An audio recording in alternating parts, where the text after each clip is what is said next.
Initiative will now present Civic Engagement for Collective Liberation. The panel will highlight different activities and policymakers who are building pipelines of access between everyday citizens and their government. Please join the conversation by clicking Zoom on the No Wars, No Labels website.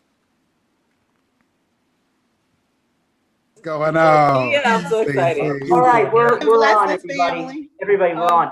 We're on. Everyone, thank you all for attending the second to last event for our day 3 of the No Labels, No Walls Festival. We're so excited to have the Daniel Initiative back for a great discussion. Another great panel. So without further ado, I want to make sure we get as much discussion as we can. Brian, you're up. Thank you so much, and I'll leave it off to you. Absolutely. I am Brian Wells from the Daniel Initiative. But first, I want to thank again No Labels, No Walls for the invitation to be able to present at this conference. And special shout out to you, Michael Bierman. You've definitely been accommodating in all things. And so just wanted to say we appreciate you. I am Brian Wells from the Daniel Initiative. We are a government relations and strategic communications firm. More simply put, we develop social impact and legislative strategies for what we call the multi-marginalized people that are across the globe, and we will unpack that term here later. But I am excited about this panel. Thank you all for your time. Those that tuned in even to the earlier panel, it was great. We talked about artists, athleticism, and activism. And this one is like, for me, the Super Bowl of panels, because each of the people who I have put on here are people who inspire me. They challenge me in the work, whether they know it or not, to think differently and as well and push my own boundaries. But they're also people that are doing the work and doing the work in the policy space, which for us, whether you're Black people, whether you are brown folks, whether you're in the LGBT community, these receipts matter. And these are people that are at that nexus and that connection. And so without further ado, our title for this session is Civic Engagement for Collective Liberation. And I will announce our panel. So first we have the Dara Baldwin, who presented yesterday to the conference. She is the Director of National Policy at Center for Disability Rights. Next, we have CC Battle, Social Impact Strategist and all-around dope sister. We have the Dr. Kia Darling Hammond, who is the CEO of Wise Chipmunk, a brilliant mind, brilliant research mind in her own right. We have Jessica Dudley, who is the director of the Chicago African Americans in Philanthropy, and very much one who understands how movement and how money works for movements. Alex T. Johnson, who is the Chief of Staff of the U.S. Helsinki Commission. And then David Johns, who is the Executive Director of the National Black Justice Coalition. I want to welcome each of you, and definitely in this time, while I have your attention, I think it's important that we always, and we can never uplift each other enough. And so I want to start this off by saying that I salute and honor each and every one of you for the work that you do and for standing out there in these front lines. And so that being said, how we're going to conduct this conversation, I want us to start off as Kia always pushes me and really, helps me to do. We're going to start in this dream space. We're going to start by articulating what liberation looks like for our different spectrums of the advocacy that we do. We're then going to move into honest dialogue, like serious, honest dialogue. And then we'll have a benediction, shall we say, that is uplifting around the solutions that can help empower these spaces. And so with that being said, I want to start off first in this dream space when we talk about liberation. For the Daniel Initiative, collective liberation is something that we have built this firm off of, which is this principle that none of us are truly free until all of us are free. And so, it's not about me just getting my win and then leaving other people behind, but how am I working in collaborative and intersectional ways to foster liberation. But then as a matter of policy, I find that it's also important that we maybe set these standards that any solution that I build does not do harm to another community that is fighting for liberation as well. And so that being said, as we start in this dream state, I'm gonna start with you actually, Dr. Kia. If you could articulate to me, what is liberation for you? What is liberation? What's this end goal? Paint that picture.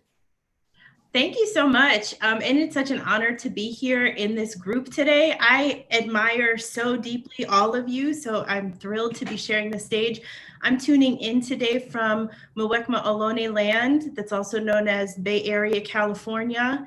And this is interesting because I think that there's an interesting liberation praxis happening right now, which looks like, to me, I think one of the pinnacles of this is the unapologetic Black trans girl spinning, dipping, and duck walking in front of a line of police, right? I think that liberation praxis right now is the work of the Daniel Initiative. It's the work of the National Black Justice Coalition. It's the Audre Lorde Project. It's the Marsha P. Johnson Institute. It's for the girls. It's protest, it's refusal. And the problem is that it comes at a cost. So the future freedom, right? The freedom future that I think we're building toward looks like uncontested life and dignity. It's what the Black Panther Party for Self-Defense called land, bread, housing, education, clothing, justice, and peace. It's self-determination. And beyond basic needs, it's the abundance and the resources and the opportunities that we need to thrive.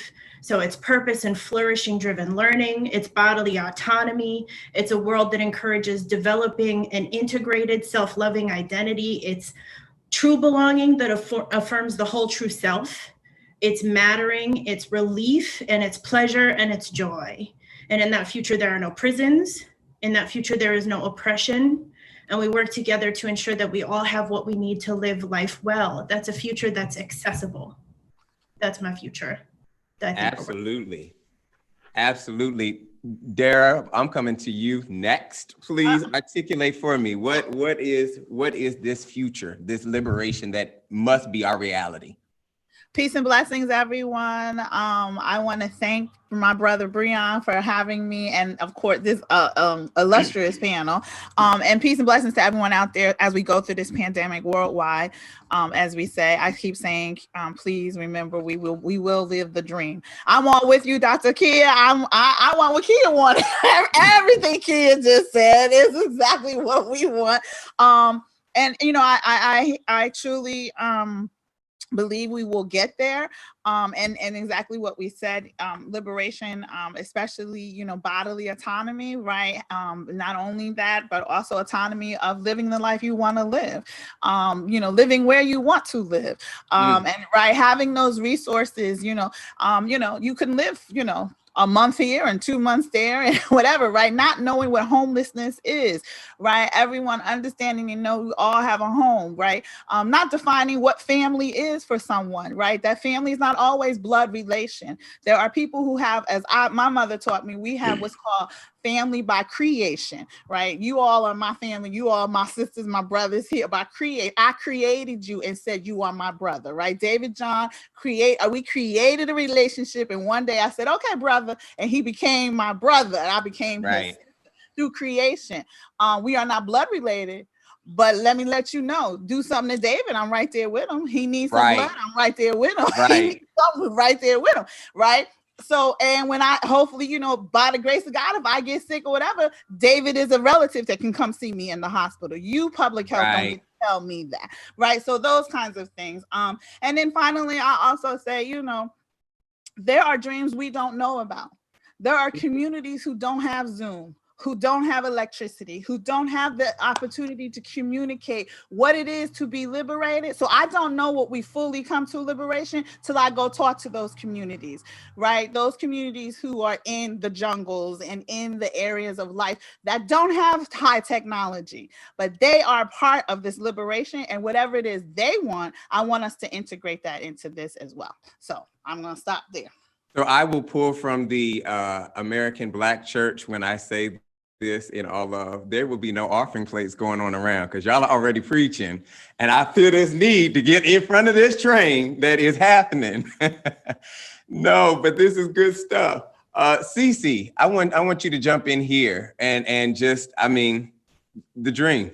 Listen, how can I follow Kia and Dar? Like, really? But first, thank you so much, Breon. You know how much I love you. And I just am full with joy just being on this panel around all of this Black brilliance right now. Appreciate y'all. I see y'all.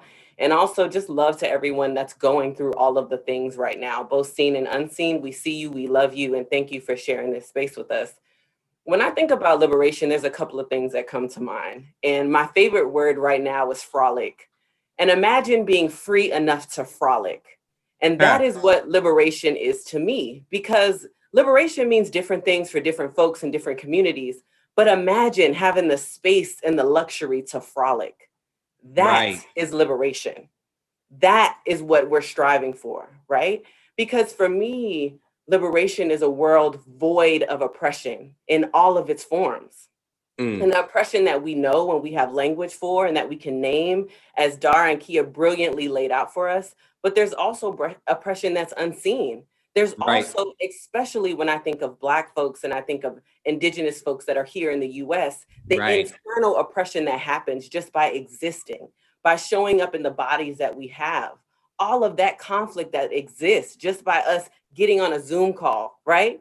So for me, in short, because I definitely want to make space to the brilliance that is Alex and David and Jessica, for me, liberation is freedom enough to frolic. And we all deserve a world that we can do that. We all deserve a world where we can run outside and spin in a circle and run in slow motion and do, color purple claps with each other. That is what we want, And sometimes we articulated that it's this theoretical thing, but we deserve to frolic. That's right. We deserve to frolic regardless of our race, our genders, our sexualities, our pre-existing conditions, our ability, all of that. We deserve to frolic. And that is the world that I want to create and that I'm fighting for, because God dang it, if 2020 didn't show us that we deserve to frolic, I don't know what to tell y'all. That's it. Listen. That's all I got. that's a word in of itself. Alex, I appreciate everybody in this panel. One of the things I appreciate about you, we were one of the few that was in like the national security space. And so I'm not gonna lie, anytime I see another person of color, I was like, oh my gosh, there's somebody else that gets it. But you come with a unique lens as well from that background. Articulate what liberation, I mean, you were a CVC fellow, you translated that into this chief of staff position here. What is liberation that you're working for?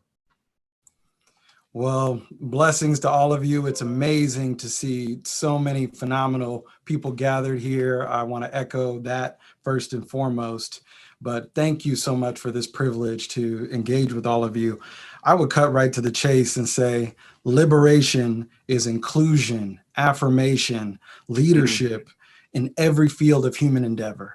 And right now, we are still under siege in our daily lives in many of the industries and spaces that we work in. And you raised the point of national security. I manage a congressional commission that was established in 1976. I am the first Black chief of staff of this organization, working for the first Black chairman of this organization, Alcee Hastings of Florida. And so we are still fighting to pioneer and create space for the voiceless in all of the work that we do. And particularly in the mandate of the work that my commission does through the phenomenal experts that we have on our team and the 9 senators and 9 representatives that I work with, is we try and advance a common denominator for human dignity across what is one of the largest regional security organizations, the OSCE, the Organization for Security and Cooperation in Europe.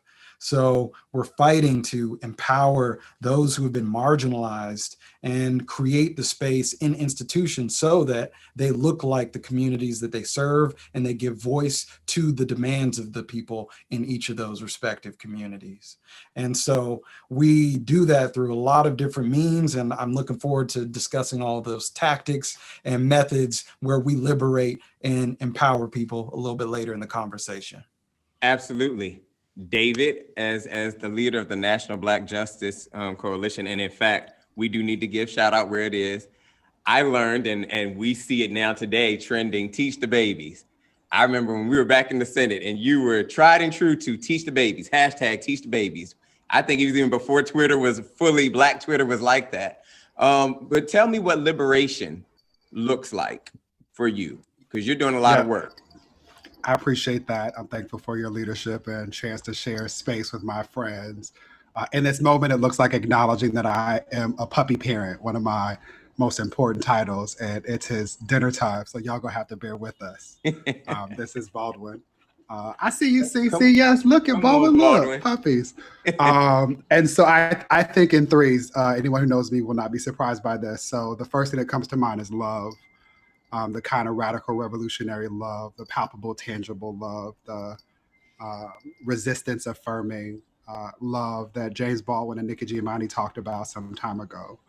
The kind of love that was demonstrated in the consistent and unyielding manifestation of his gifts in Bob Rustin and all he did to help organize spaces for us to engage in the protracted struggle for meaningful change.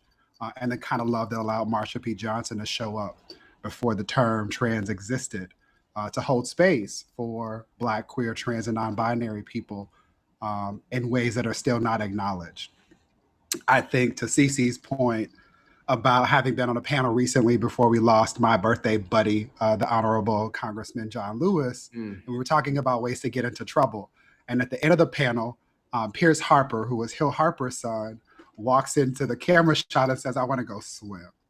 And the question around the time was like, what are we doing this for? And I said, well, if the ancestors don't have a way of giving us the answers, then I don't know what they do. Right. Because I think about, one, how meaningful it was for a Black boy, a child, to talk about wanting to swim, given our history with water and our history with white supremacy and the vestiges therein. And the desire and the ability to ask for the opportunity to do something that gives one joy is something that too many of our babies don't get to appreciate. And so the second thing that I think of is joy, which leads me to the last thing. I know, because Asa Hilliard said it some time ago, that every Black child is a genius. There's no secret to how we support them. We first acknowledge them as human, and we second support them with love. And so I dream of freedom.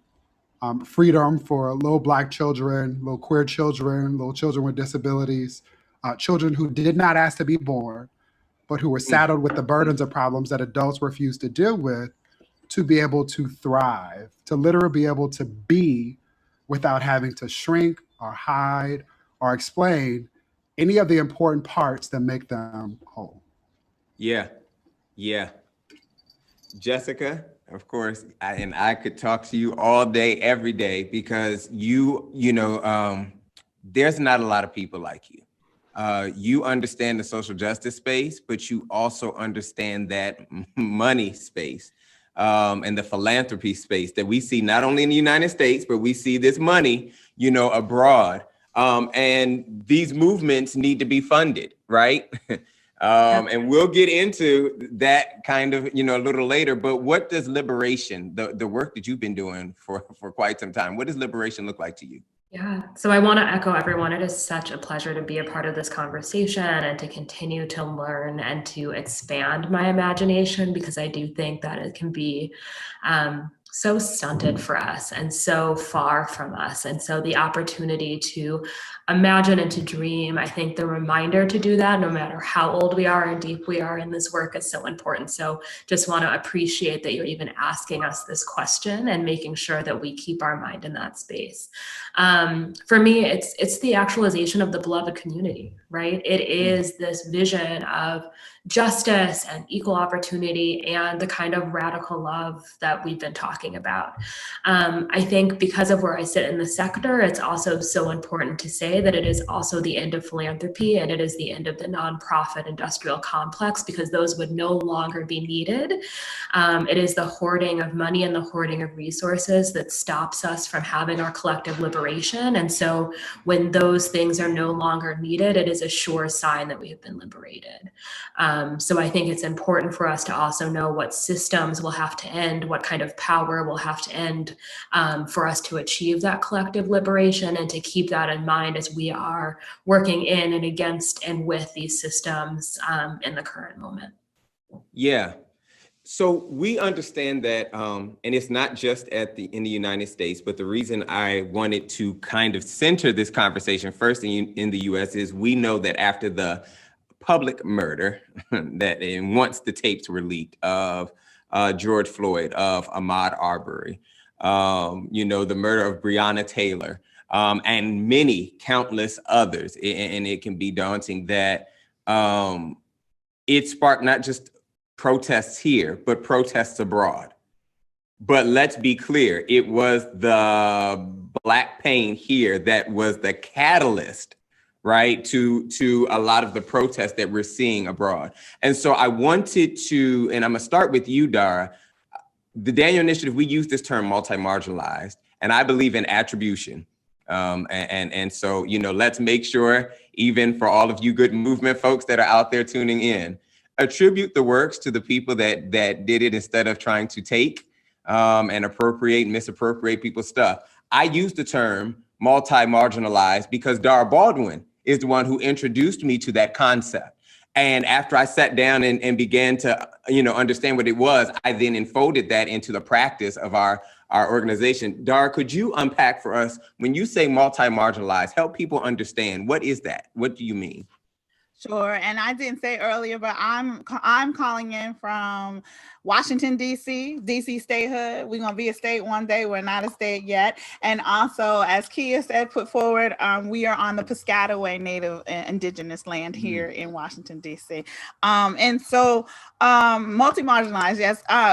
In all the years of my work, especially I work with disabled and working around disability as an issue area, and I center Black and brown folks in my work, and I work from a disability justice lens, which there are 10 principles to disability justice. The first one is intersectionality.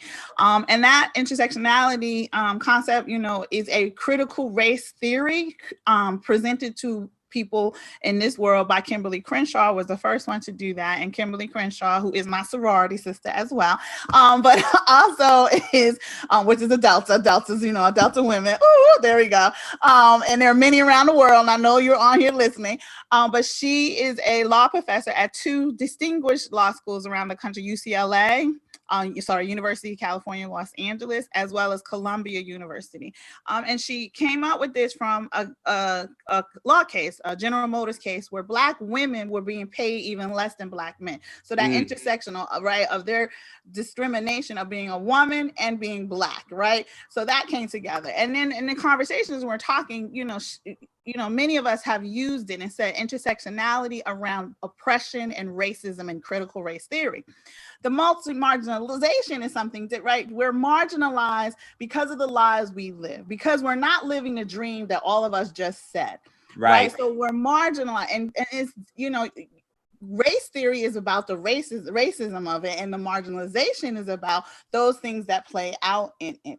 And then I put multi in front of it because of working around disabled folks is what really got me to thinking about it, is because Black disabled folks in particular are shunned within their own disability community by saying, no, you should put forward your disability first.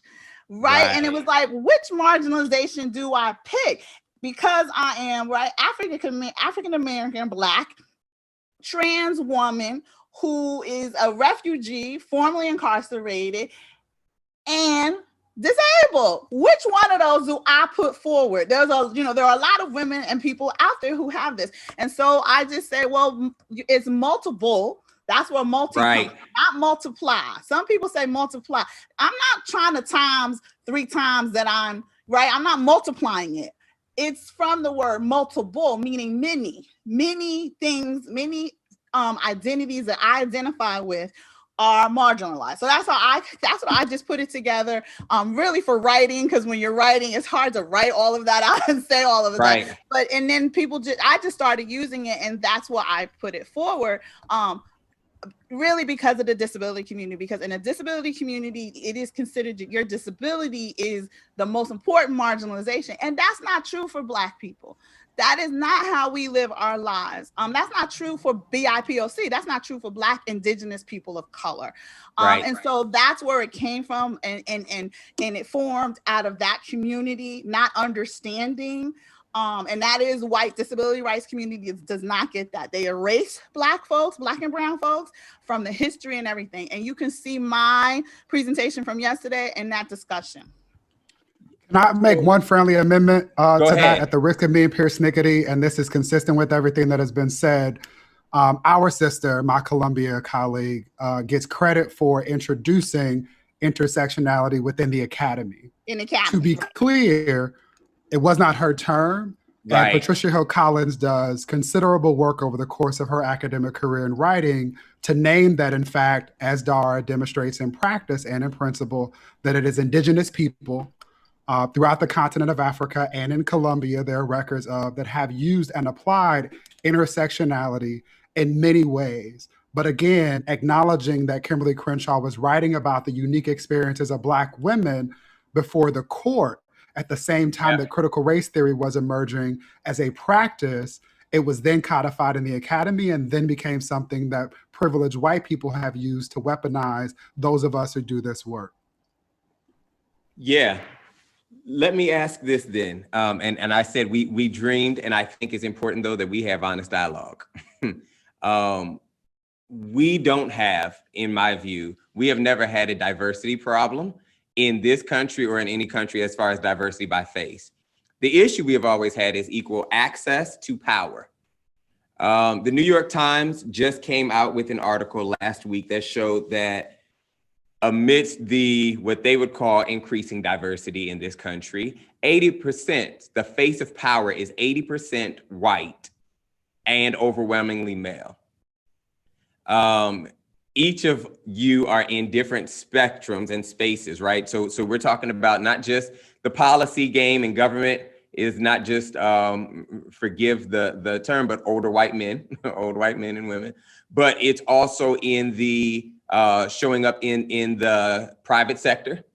It's showing up in who has green light ability in Hollywood. It is showing up in the philanthropy space on who is pulling the purse strings. And so I want you all to kind of react in some way to that statistic, because if that's the case in the United States, I would almost venture to say that it is mirrored across the globe, if not higher. And so how do we break that lack of access to power? How do we change the dynamics of making sure that the face of power is actually more representative of who is there, who's been doing the work, and who needs the resources? Anybody, get in where you fit in. Go ahead, Alex. To jump in. I think it's about bringing radical empathy and restorative justice to our institutions. I've worked, of course, now I'm working in transatlantic security policy, and to be the descendant of slaves working on transatlantic security policy, that is a measure of restorative justice and bringing voice to the conversations. I can't tell you how many times I've walked in a room where somebody didn't expect me to be on the other side of the table with the United States in front of my name in terms of a diplomatic negotiation or other engagement.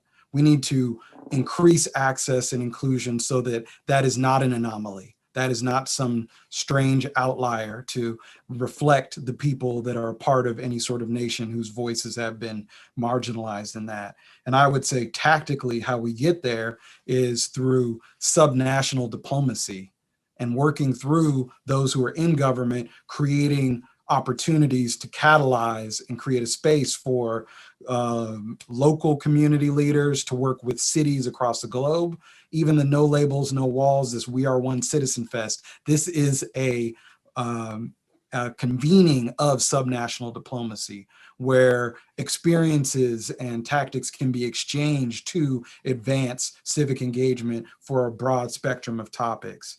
And how we've done that at the Helsinki Commission was Chairman Hastings years ago essentially directed myself and Dr. Misha Thompson to really follow up 100 years later on W.E.B. Du Bois's work in engaging in the liberation of the African diaspora And in 2009, we created and convened a Black European Summit at the European Parliament.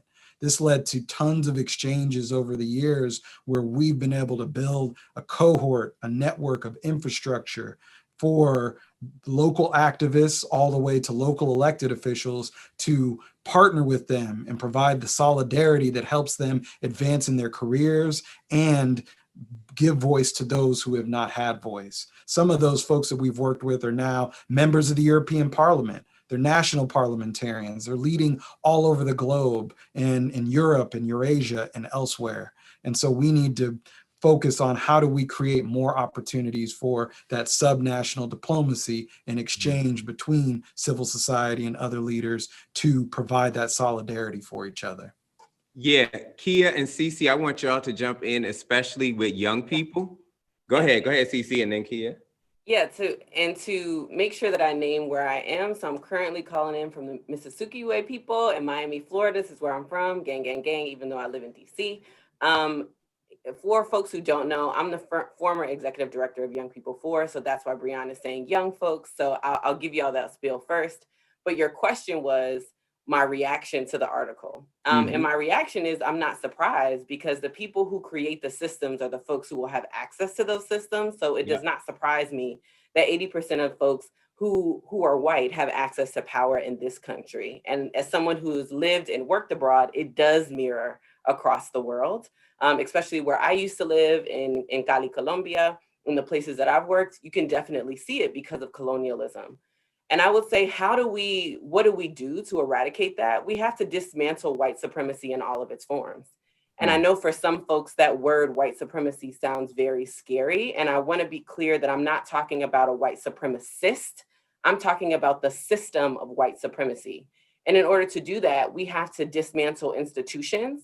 We have to dismantle the way in which we educate folks, so radical education.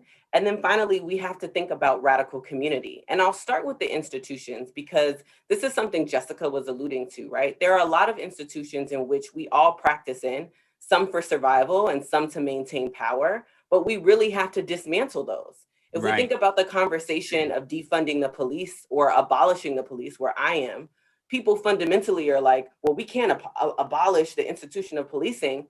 But the reason why that is a thought is because there's not real education about why it was formed in the first place. That's right. And the institution of policing was formed not only to break up unions, labor, right? But what it was to police Black bodies. So it is fundamentally impossible to say that you can reform away an institution that is operating the way that it was created. So in order for us to really abolish some of the institutions, and dare I mind, is not only harmful to Black folks and brown folks, but poor folks who stretch upon all races and ethnicities, we have to be real and dig into history. And the reason why we see a lot of these clashes and we see this power hoarding, et cetera, is because the folks who are on the opposite end, like most of us on this call, and I assume most of the folks that are watching, is because there has not been real education to unpack how we got here in the first place. If we are not unpacking that the reason why a lot of folks are here in the US is because of genocide of Indigenous people and the historical and modern day erasure of Indigenous people, if we don't unpack that the capitalist system that we have people think about it during a pandemic where folks are becoming trillionaires and other folks are fighting for clean air and water, is because of a system that was built off of enslaving my ancestors. If we don't have real conversations about history, it's impossible for us to change the face of power. It's impossible for us to change who has access to power because we have to start from a place from radical and true education.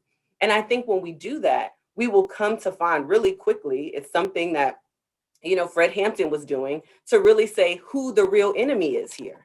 Right? The enemy is white supremacy. The enemy is not you, it's not me, it's not this, it's not that. The enemy is white supremacy because white supremacy tells us that some, a very small sum, deserve to have access to things at the expense of others. So if we ever want to change that, we have to fundamentally and radically dismantle white supremacy. Yep. Dr. Kia? I mean, all of that. Wow. You know, I'm over here just, yes, right, Dr. I mean, you know, James Baldwin talks about it. He articulates it as the lie, right? That some lives are more valuable than others. Audre Lorde calls it becoming surplus. Everything that Cece said is right on. And what it causes is a kind of a spirit sickness, right? Because it shapes how we come to understand our own humanity. It shapes how white people come to understand their humanity as better, as desirable, as preferred. And then you have to do this really interesting psychological work to render other people not human. Right. And you have to become unwell to do that. And so, you know, of course, all of those things, they lead to fear-driven fascism, privatization, consumption, exploitation, global warming, right, is a function of us losing our spirits and choosing profit over thriving, right? All of those things. And so I really feel like, Cece, you really outlined the problem, like at the root, at the deep root. And so I want to just talk a little bit about, with young people, I think part of also what we tend to do societally is underestimate them. We underestimate their wisdom. Part of the wisdom that young people carry for us is what we teach them about our better intentions, about being kind, about sharing, about being fair, which then gets socialized out of us as we learn how to survive, right? And so I think we underestimate the wisdom that young people represent by being out of sorts and in conflict with the systems that we impose upon them.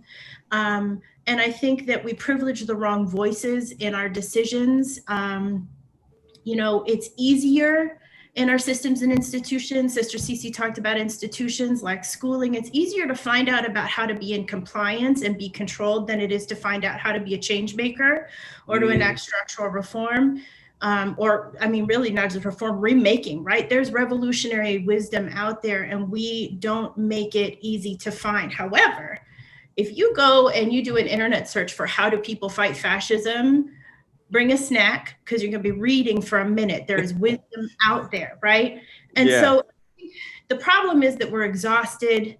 The problem is that it's time and soul consuming to figure out how to live in the world, and the burden is disproportionate, which means the people who are most well equipped to show us the way are also the people who are expending the most energy on just making a way out of no way. But Sister Angela Davis reminds us that freedom is a constant struggle, and that struggle has deep historic roots. And so, I mean, is this the time to talk about solutions? Can I get into that really quick? I'm gonna get into that in a minute because I want us to sit right here. I'm gonna hold on right here. So I'm gonna say this then, and Jessica, I want to hear your thoughts on how and what barriers are preventing people of color and multi-marginalized individuals from being able to even own this capital, right? To move money where we need to. But before that, the reason I started with having us articulate what the dream was because often, and we're going to dabble into maybe a conversation on allyship, but often people who want to help approach the table as if the directly impacted didn't already have a vision and couldn't already articulate what they needed.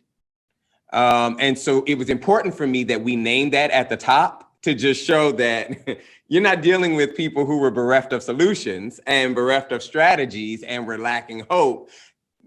Sometimes you needed them to have the right people move out the way and allow them to exist in a way that they needed to. But Jessica, please unpack for us with your brilliance. Sure. I mean, I think that Cece laid out the pathway so excellently about white supremacy, right? So we know that in the United States, African Americans give more, 25% more per household than any other community. But we're not talked about as philanthropists. We're not talked about as folks who are willing to give back to our community, and that's white supremacy, right?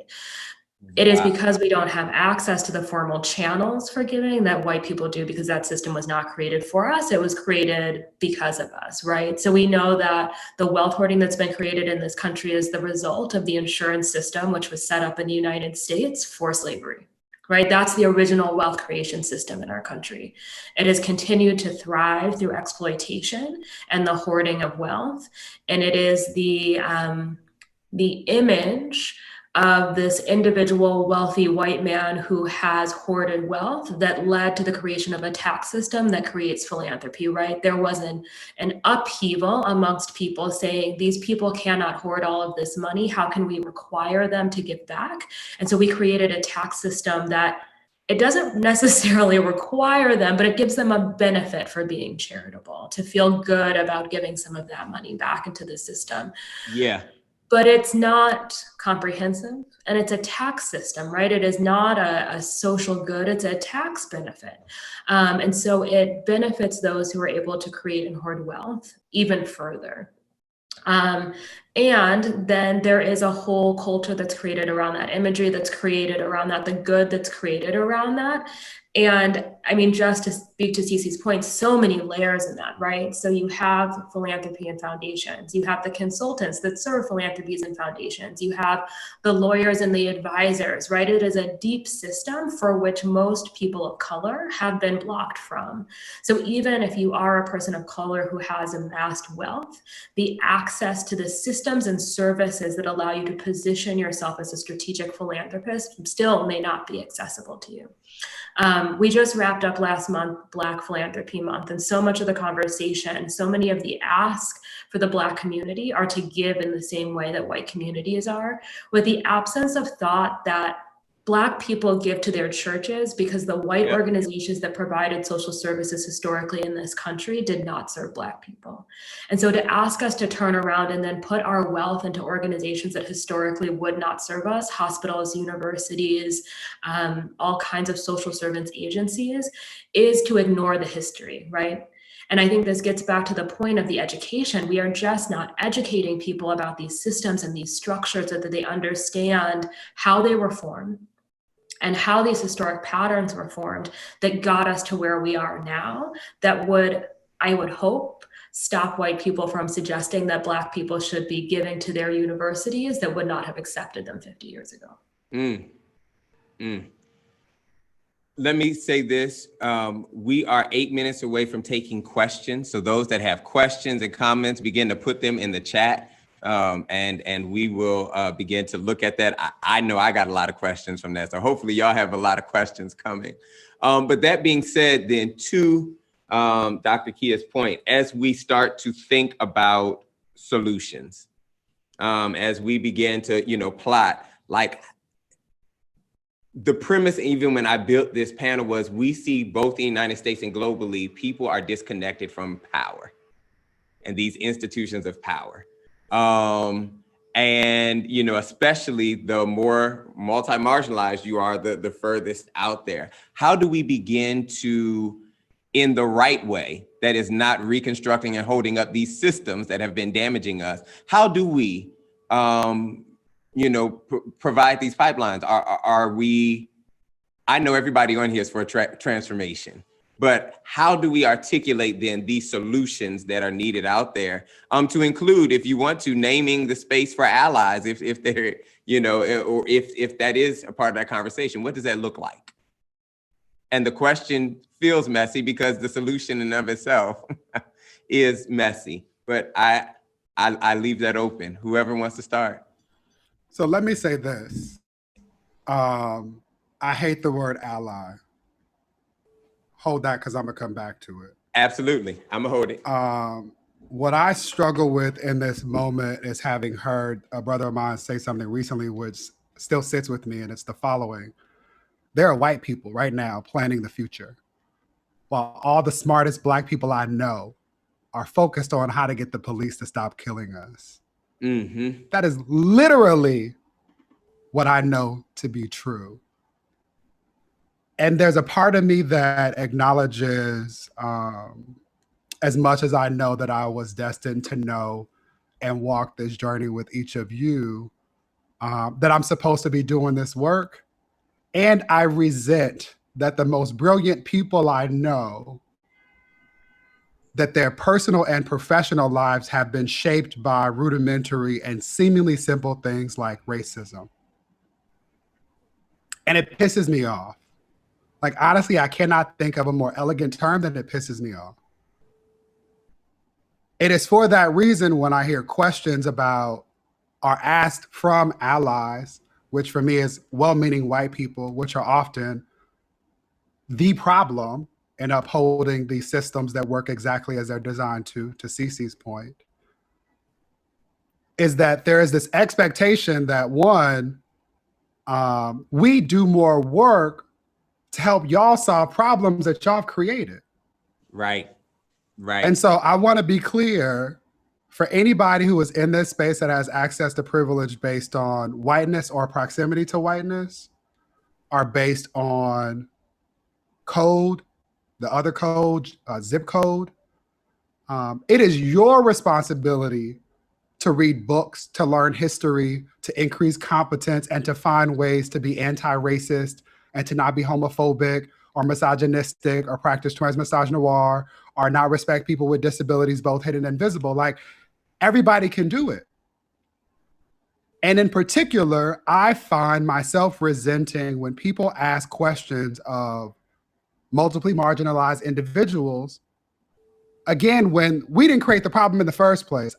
Somebody can prove me wrong, but I doubt that an enslaved African person was consulted when the transatlantic slave trade process was conceived of.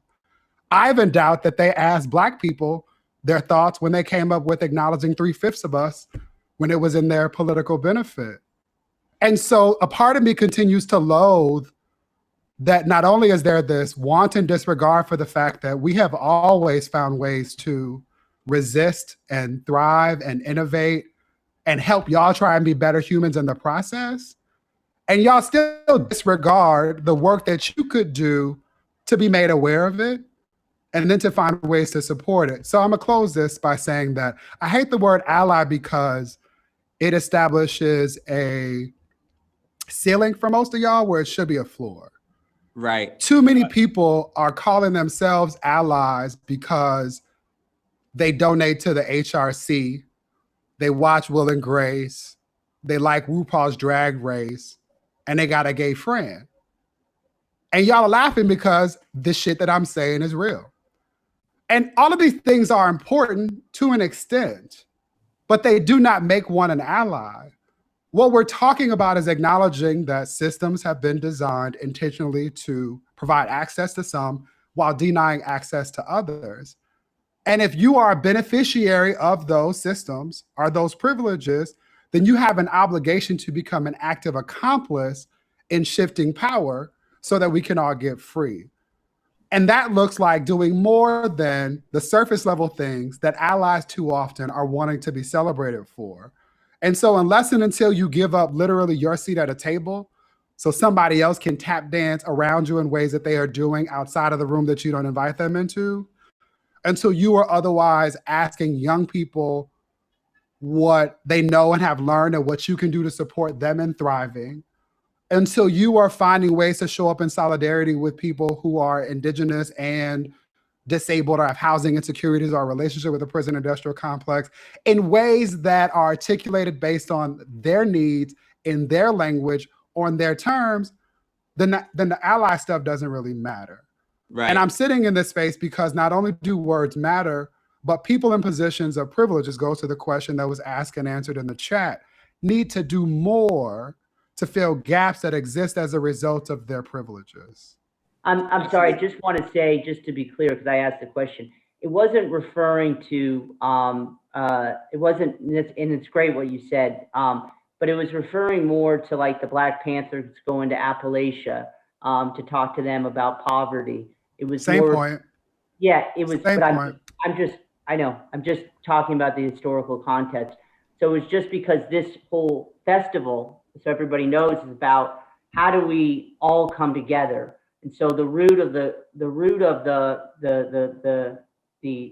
question was more of how can we, like Dara, for instance, was saying yesterday, how can we be as inclusive and as open our eyes to seeing that, hey, we're all in this together, and we all, like Dara was saying, we're not free, and Brian till everybody's free. And that was where the root of the question was coming from. So I just want to be clear because it's an important, I think, for the festival, an important question. Well, It and I is, think and because my point seemed to be lost, I want to be clear that there are times where white people need to do work for themselves and with themselves. And that there are times, for example, like when we've been invited to be in conversation, where it's important to listen and to process, right? But again, acknowledging that it is often our responsibility to do additional work, like leaving Oakland and going to Appalachia. I'm making the point that now there are different resources. You can now Google stuff that you couldn't Google back when the Panthers made that trek. That again acknowledge that you have more responsibility than when inviting people to meet you at the table that you established. 100%, 100%. absolutely. And Dara, I need to hear your voice on this. Go ahead. So, I'm all with David, my brother, right there, because I hate that word allies for all the reasons David said. But also, when people use the term allies, I think of war. And I think of criminality. And in war, one day your ally could be your ally, and another day, 24 hours later, they're not your ally. And that's exactly what we have too. That happens with white folks, is right when they're uncomfortable. The other part is they're uncomfortable. And I keep telling people, I'm so sorry. You can be uncomfortable. My people are dying. And that's how I look at things. You're gonna be uncomfortable. But also, I'm with David too around. We cannot put forward only one solution to, we got so many problems, right? So that's, we can't do that. I'm gonna do the three things that David did. One is to understand and know it took us hundreds of years to get here. Right. It's going to take us some time to remove and get away from here and away from this space and to the dream we all talked about in our first question. So I say that. The second is, we also need to, and in the United States, and I think around the world, look at these political parties and who are leading these political parties. These political parties are not for us. And even though, we are in election 2020 this year and we have to do that, I work on the Hill constantly. And believe me, people say who's friend and who's foe. I could not tell you right now. Even the Democratic Party. Let me give you an example. Democrats and Republicans in the 115th Congress voted to weaken the ADA. HR 620 was the bill. That was the first time Congress ever weakened a civil right. And I told people then we are in for trouble, because when you have progressive Democrats like Jackie Spear, who helped write that bill, and 12 California Democratic progressives who voted for that bill and helped, we got problems. So we need to understand and know these political parties are not for us. We need to figure this out and have some other parties. And the third thing I'm going to say is that when we all do come together, Michael, and this on, so yes, we come together to resolve some problems. Let's talk about the environment. And let's talk about how people put social justice or solutions in the context of what my sister Jessica just talked about, not knowing your history.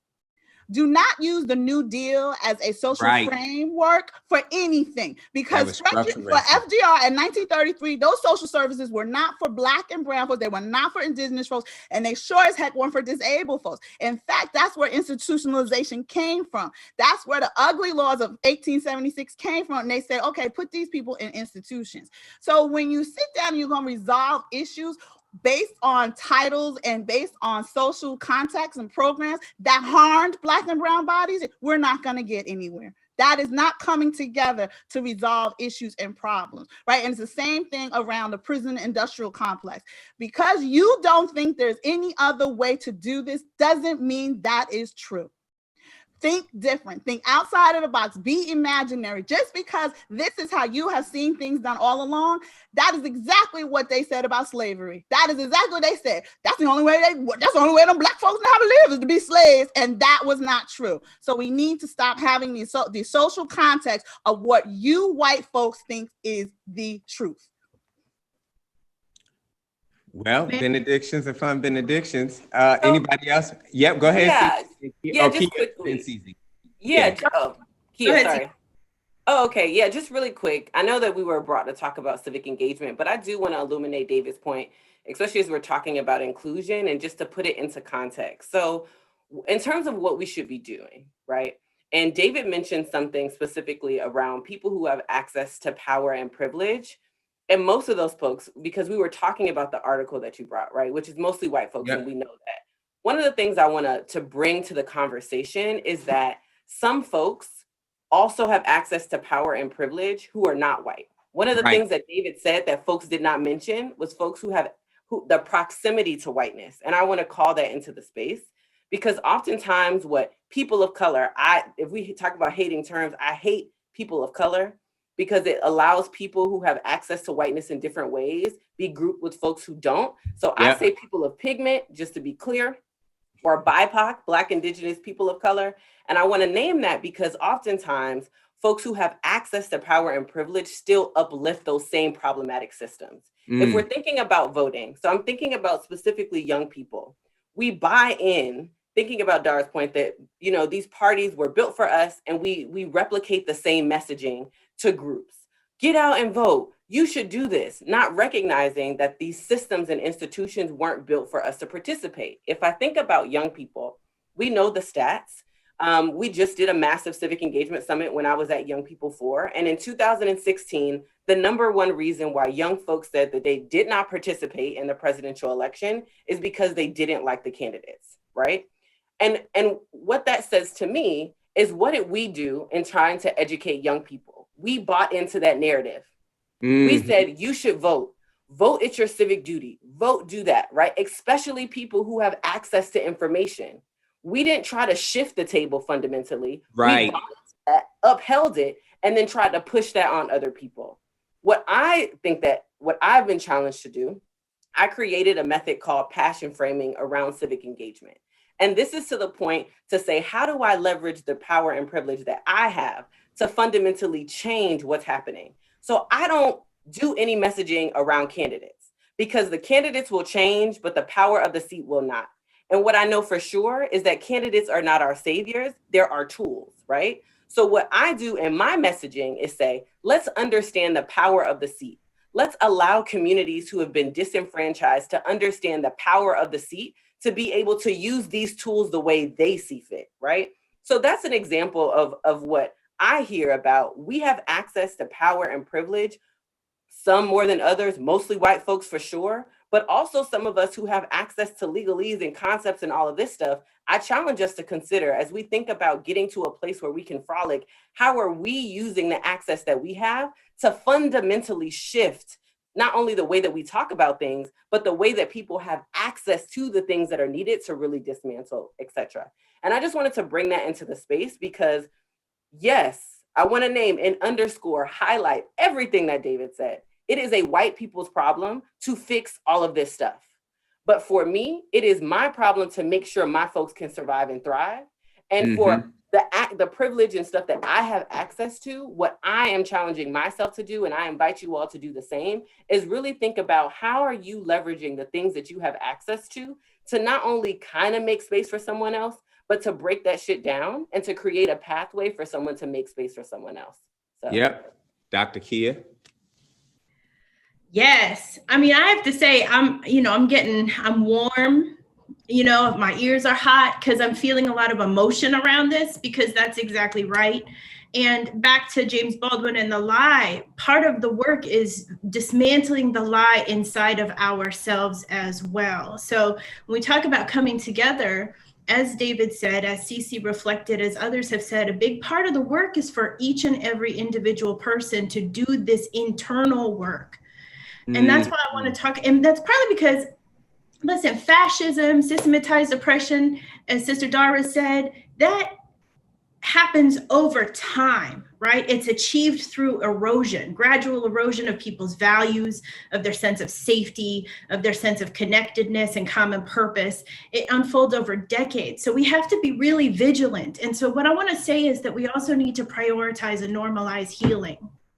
Right. Healing and recovery, increase hope, resilience, and the energy we need to keep fighting and to keep dreaming, even as we navigate this daily despair. And it requires an investment in healers and accessible opportunities to pursue wellness that don't cost $200 an hour. So I want to call attention to Dr. Angel Acosta's Breathwork and Community Grounding series, which is for the people to come together and do meditation and breathing and community building to get some energy back so that we can keep fighting, right? Another thing, and I know Cece knows that this is right, is about snatching joy, right? Dance, laugh, be irreverent, insist upon it. One of my weekly practices is doing a dance party with my 3-year-old nephew, which is the best thing I do in the world in my day. I also want to say that we need to come together around a shared vision, right? Audre Lorde said, in a world of possibility for us, all personal vision